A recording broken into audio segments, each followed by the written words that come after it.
Hello and welcome. I'm Maria Ressa. This is International Women's Day, and we're sitting with Philippine Vice President Leni Robredo. Vice President Robredo, thank you for joining us. Maria. Thank you for having me again. Well, the first question has got to be about International Women's Day. Are women in a good place in the Philippines? I think the answer is both yes and no. Yes, because we're better off than many of our neighbors. In fact, the 2015 Gender Equality Index puts us at number 7, above the United States and above many of our other neighbors. But we need to do a lot of things still. I think there is so much inequality on the ground. We have seen that, especially now. These are difficult times for women, especially women politicians. Right. Well, you can bear the brunt of this. I mean, Yes. you're the highest ranking elected female government official.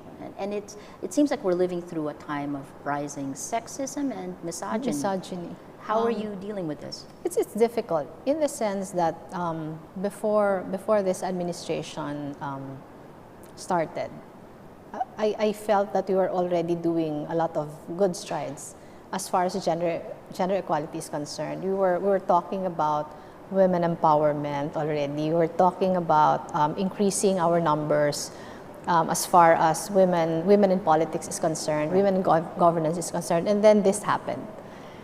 It is as if we were transported back in time when misogyny and bigotry were still accepted. There is so much of that we're seeing now. And it's not just me, but many other women politicians are at a disadvantage now because there's a prevailing culture of misogyny. When I was still a member of the cabinet, I had to bear a lot of, misogynistic remarks, half meant as a joke, but these were remarks that were before unacceptable. Right. But it was always a question of what is more important for you to allow these remarks to affect the work that you have to do and just let it pass. It was a constant balancing act. And now we're seeing a lot of double standards again in society. We have seen how intolerant our people are to the faults of women politicians, but very tolerant as far as the faults of our male counterparts are concerned. So it's scary. It gives us a lot of anxiety if this will continue. So for you, I mean, when did you didn't actually draw the line yourself, right? I Yes. mean, you had to deal with, Yes. Nikki Luna, an artist, has an art installation of your dress because of the statement about your knees. Yes. But you didn't draw the line. You were actually asked to leave the cabinet. How did you deal with that? As for women in power who have to, where is the line between accepting what is normally stated because it's part of the values of society and when I started being a member of the cabinet, almost every cabinet meeting I was bearing the brunt of those remarks, and it was always a struggle as far as I was concerned. I was thinking, should I verbalize my discomfort on these things? And every time I would decide I would not, so as not to allow it to get in the way of the work that I was doing. Right. Until the president made a very public remark during the anniversary of Typhoon Yolanda. And I felt it was where I would draw the line. And I did issue a very public statement. And I don't know if it was one of those things that had me starting getting the ire of the president. But I became very public about it. I said that I took it as an offense, not only against me, but as against women in general. It's difficult in the sense that you were working in an environment where it was sort of accepted. Yes. And you had a mandate to do, you had responsibilities, and there was not a lot of time given to you. I knew that it was a ticking time bomb. I could be removed anytime, and I wanted to make a difference as fast as I could. But that very public remark during the Typhoon Yolanda anniversary, I felt that I could not take it sitting down anymore. I had to make public my discomfort, not just my discomfort, but my disgust over that remark. But it's continued until now. Sexist statements stated by the people who say it always are laughed off as jokes. Yes. What advice would you give to women, young girls and women, Filipino women today? How should we be handling this? It should be clear within us how much we will tolerate. Sometimes I've talked to a lot of women who has gone through this, and always the question is, where do I draw the line? So I think it is a lesson that I learned the hard way.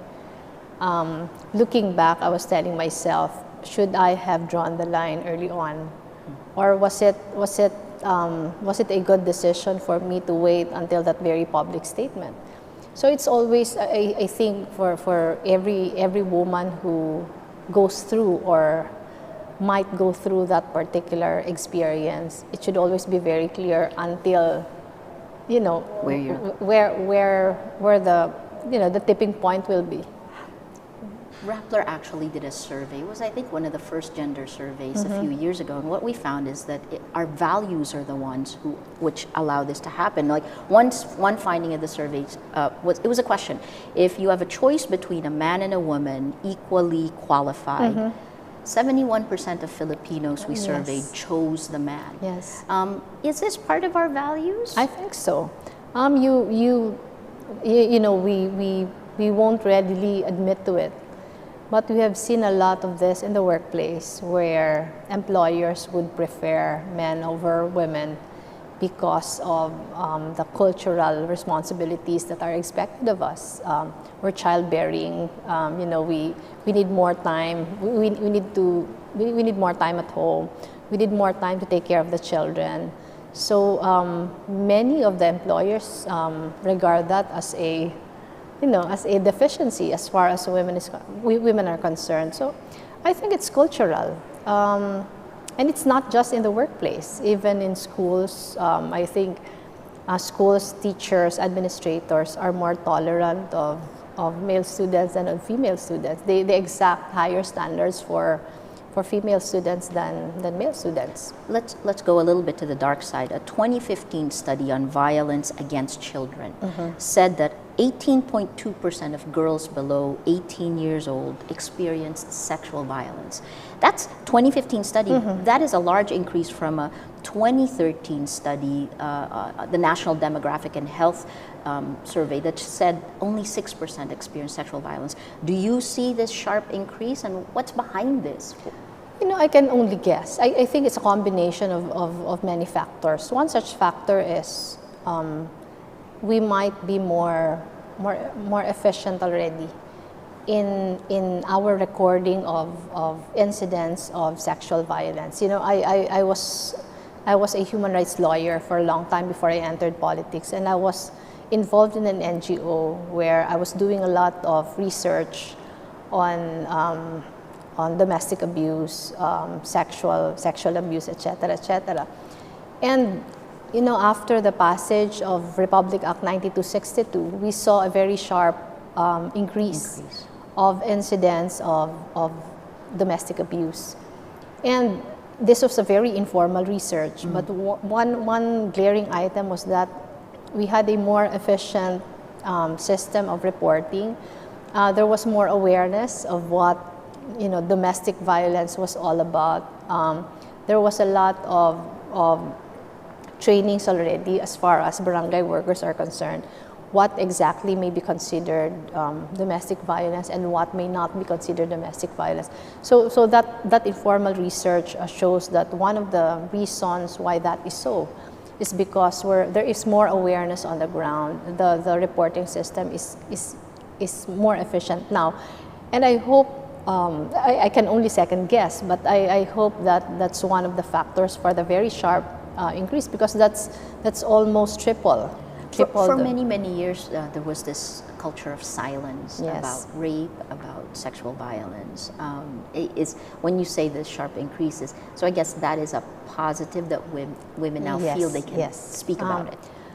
I think the game changer as far as domestic violence is concerned is Republic Act 9262, and we can, I think, correlate it with sexual violence also.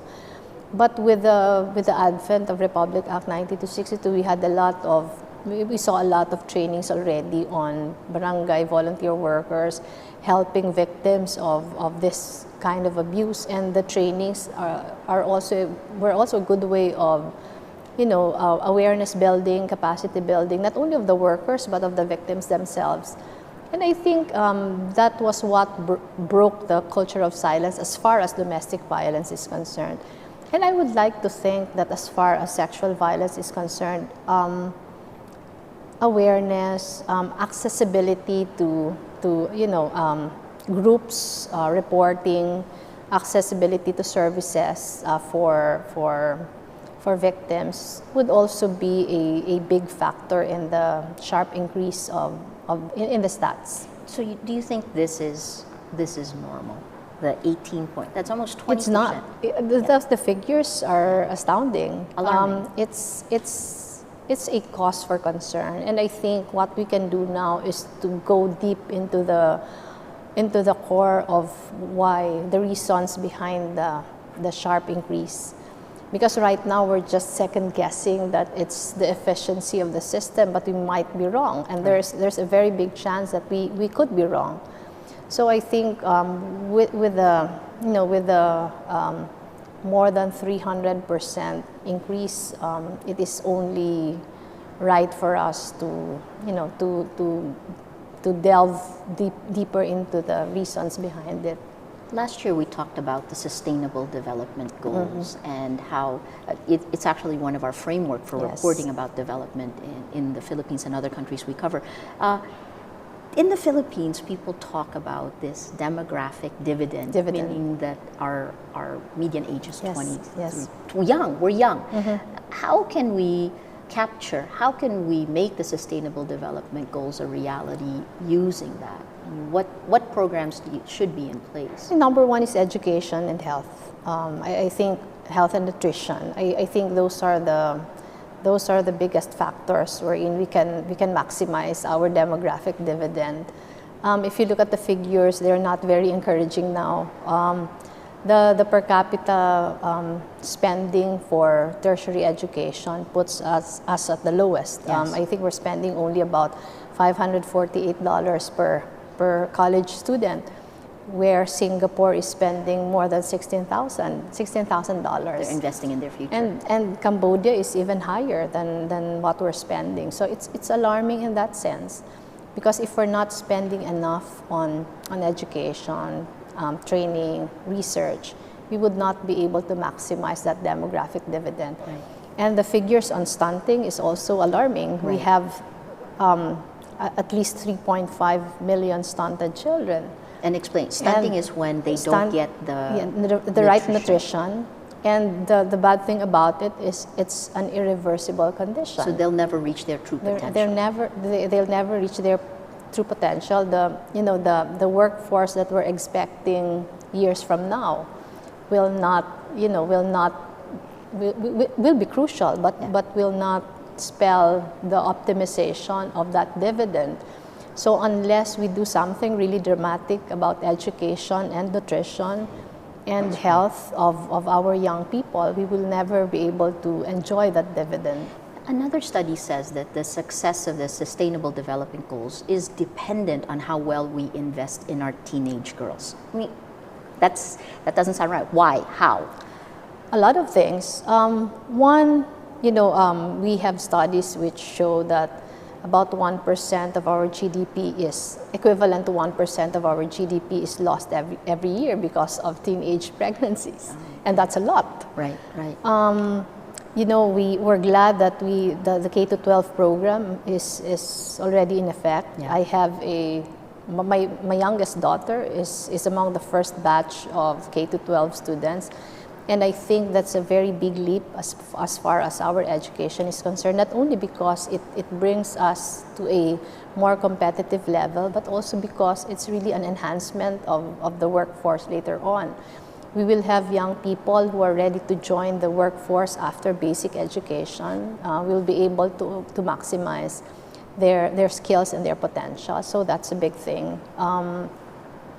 But you know, the scary part here is it seems that for a very long time we have not been consciously taking care of these very young people. Health, for example, access to health as far as our young people is concerned, are concerned is still an area where we should improve our services. Yes. I'm all for strengthening health services in the barangay level because that's where it's most accessible. We don't have a good universal health care, and you know, it's not just a disadvantage as far as our older generation is concerned, but more so with the very young people. Yeah. We're actively pushing now for the first 1,000 days program of the Department of Health. I think it's crucial also in taking care of nutritional needs and health of our young children. So, you know, these are things that jolt us from where we were before, but Yeah. it should be where our concentration should be. Can I ask you, you mentioned teenage pregnancies. Where is the RH law now? It's been passed. Where is it? No, Are we feeling it? There are implementations already of some of the provisions in the RH law in the barangay level, but there's a sort of a misconception because the Supreme Court has issued a temporary restraining order on some of the provisions of the RH law. But you know, it only pertains to some of the provisions of the RH law, but as far as implementation is concerned, it seems that the entire thing is affected. The Department of Health has pushed for the implementation of the provisions that are not included in the TRO. But you know, we know that health services have been devolved to the local government units, and it's really on a case-to-case basis. And it's a sad thing about it because it's an opportunity to push for better health, reproductive health of our young women, reproductive health of our women. But it has not been maximized in the extent that we want it to be maximized. Let me ask you now about yourself after the cabinet. You look more relaxed. Yes, I am. After you left the cabinet, I guess the question now is, you're the highest ranking government official. You also are a member of the Liberal Party. And we've had a lot of things happen in the last 7 months, and people are asking, is there an opposition party? Where is the Liberal Party now? Where's it going? It's difficult. I would have to admit that there's a lot of struggle as far as the party is concerned. As the highest elected official, our constitution says that I'm automatically the chairman of the party, although it's Senator Kiko Pangilinan who runs it on a day-to-day basis as president of the party, but we had to contend with a lot of realities on the ground. We were the supermajority also before, but because we did not win the presidency, a lot of our party mates transferred to other political parties, and to a large extent, it has crippled the party. Not only that, aside from the transferees, there are remaining Liberal Party members who, you know, there's a culture of fear that is pervading in the political scene. One such exercise that we recently saw was yesterday's passing of the reimposition of the death penalty bill in the House of Representatives. We've had a lot of members of the Liberal Party who did not vote against it, although there was a party stand. While we made it clear that there would be no sanctions, in the sense that we are just living up to the spirit of the party, where democratic processes will be exercised. But you know, we have a lot of party members who would rather be on the safe side then get the ire of the administration. So those are the realities we have to contend with. While the party has stood up in many of the issues, we cannot really get the support of most of our members because really there's a sense of being cooperative to the administration. We started with that stance. We wanted to give our support to this administration, but there were just some things that we cannot tolerate anymore. The extrajudicial killings, this move to reimpose the death penalty, the move in the future to lower the age of criminal liability. Those are things that we cannot work with. So we needed to take a stand, but I'm a very new party member. I just joined the party when my husband died, but I was told that we were on the same boat also a few years ago, and it was a sort of a similar situation, but it's not a very good thing to be in, because I think parties should be should be more policy and principle oriented than. Do you see this changing in the near future? Will there be an efficient opposition? We decided, those who were left in the Liberal Party decided that we wanted to reinvent the party into something that it was before, where even if there are only very few of us, as long as we're very strong on many stands, but it's a transition period. It's frustrating, but there are realities on the ground that we have to contend with, and we hope that it won't be very long until we get back to our to where we want to be. One of the most effective tools or weapons has been social media, both to empower and to be used as a weapon. You've been the target of many attacks. How do you deal with this? Misogynistic statements as well to women, right? How do you deal with these attacks? I'm trying to take the high ground. There is always an urge to answer back, especially because most of the attacks against me are really very, very far from the truth. But every time there is an issue which comes out, the latest one was a barrage of attacks against my husband.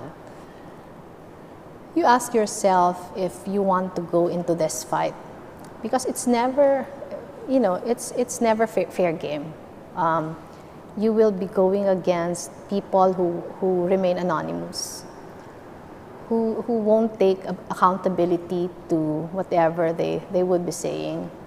So you always ask yourself, will this be worth the fight? Yes. It's always a balancing act. You want to correct misconceptions. You want to correct so many false accusations have been hurled against me already.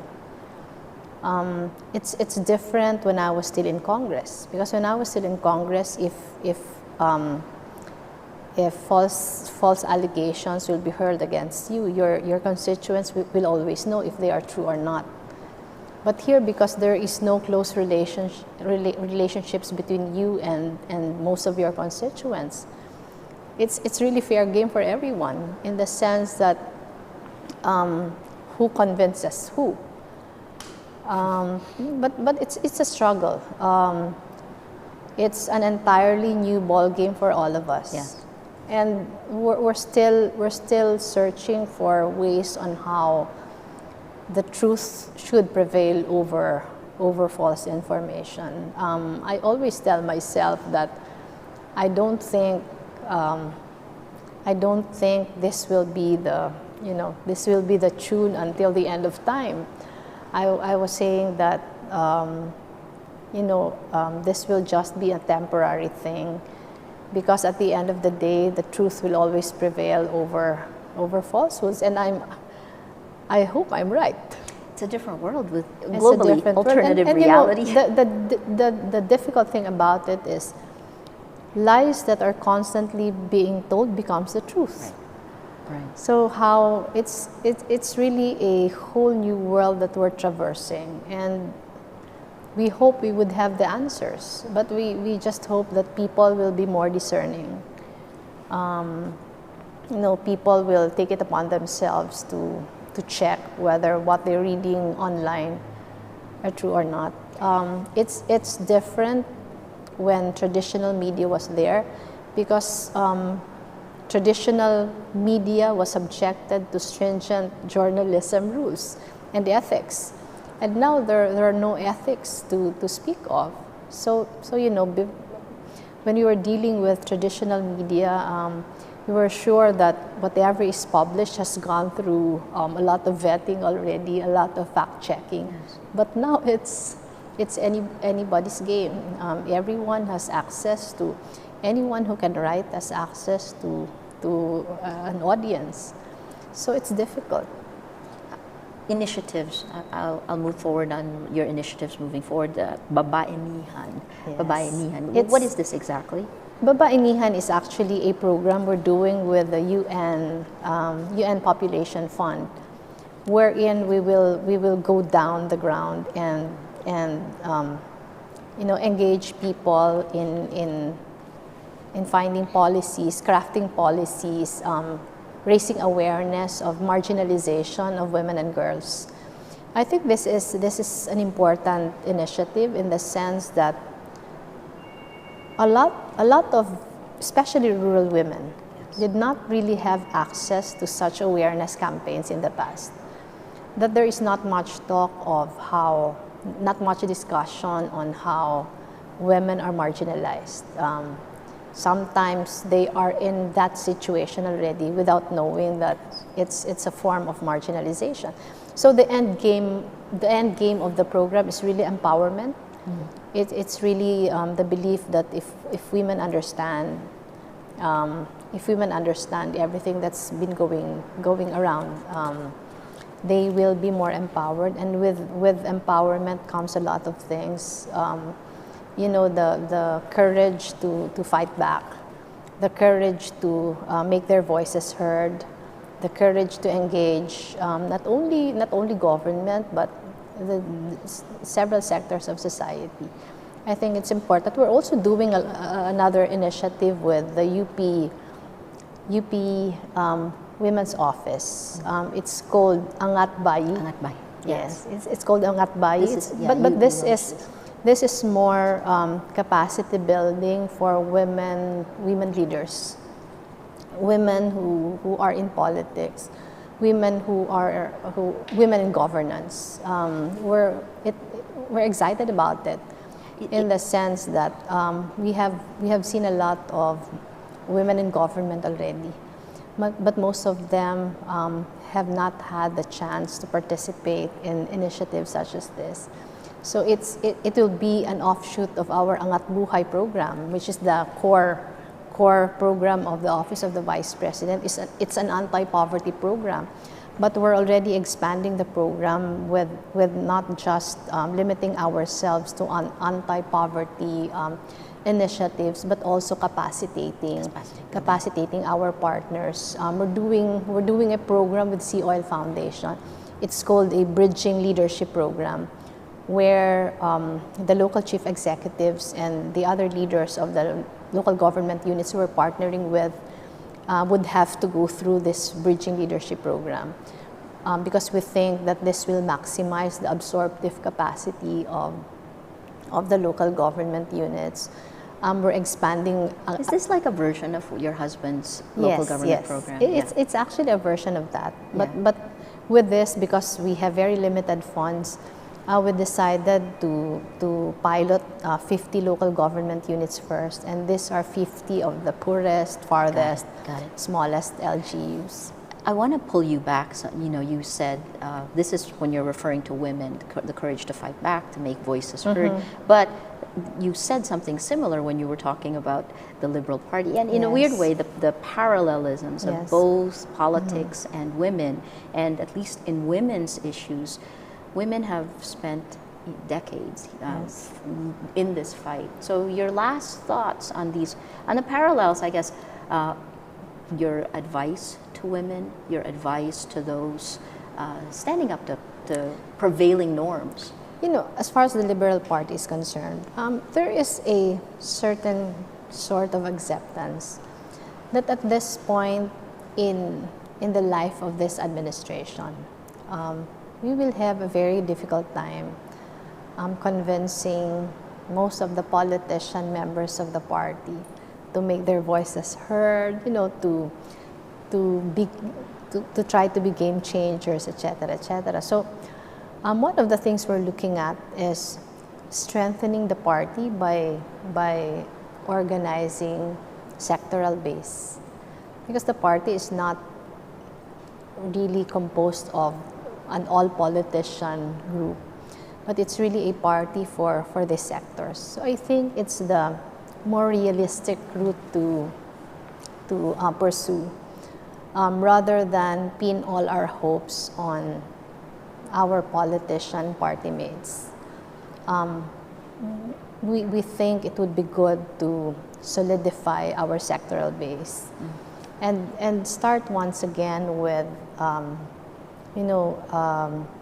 learning about what the Liberal Party stands for, what liberal democracy is. Is this a failure of liberal democracy? I mean, in a strange way, I think to a certain extent, yes. I don't know if it was too much, too much hope that everything will turn out well in the end. As far as the party is concerned, there is an acceptance that we did not devote as much time as we should have on strengthening our sectoral base, so that when we lost in the presidential elections, we were left with almost nothing. Had we strengthened our sectoral base and depended on party principles, I think it's the more sustainable route that we should have undertook. But I think there's a realization now that we should have done it. We should have done it while we were in the administration, because it would have been easier to go around.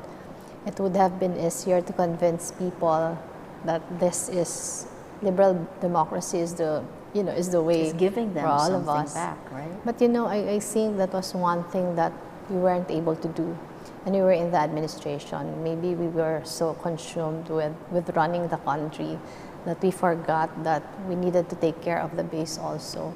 But I think we're going that route now. There's an acceptance of the failures. There's an acceptance of what we should have done but didn't do. And we hope it's not too late. What does this say about the Filipino people today? Despite everything that's been happening, I'm still very hopeful with the Filipino people. It's the situation we are in now is not unique to us. There's Brexit, there's the U.S. presidential elections. I don't want to call it a fad, but it's perhaps a wake-up call also for everyone who have been given the chance to lead, to try to find out what have we done wrong, because obviously we have done something wrong. So I think this is a way of the hump. I want to call it a hump because I don't want to look at it as as something that will prevail for a very, very long time. I hope that this hump is just a way of opening our eyes to what should be done. And I always tell everyone, even in the office, that we were made for times like this. These are difficult times, that we were made for times like this, and we can't let this moment pass without doing anything to change the rules of the game. Last thoughts for the girls and women out there who are facing difficult choices like this every day. Do they stand up against power? Do they? I was in 2 events today. I was in Quezon City earlier. Quezon City government, they had an International Women's Day celebration. And earlier this morning, I was at Miriam College. And the only, the talk really centered on reminding ourselves that the power lies in our hands. We cannot depend on the government. We cannot depend on any one leader or any group for that matter, but the power is in our hands. And it is up to us to choose the route we have to take. It is up to us to maximize that power. And I think that's really the message for everyone, even for my daughters. I always tell them that you cannot depend on anyone but yourself. So whatever difficulties we are going through, the solution is still within us. Thank you. Thank you. Thanks Thank so you, Marie. much. Thank you.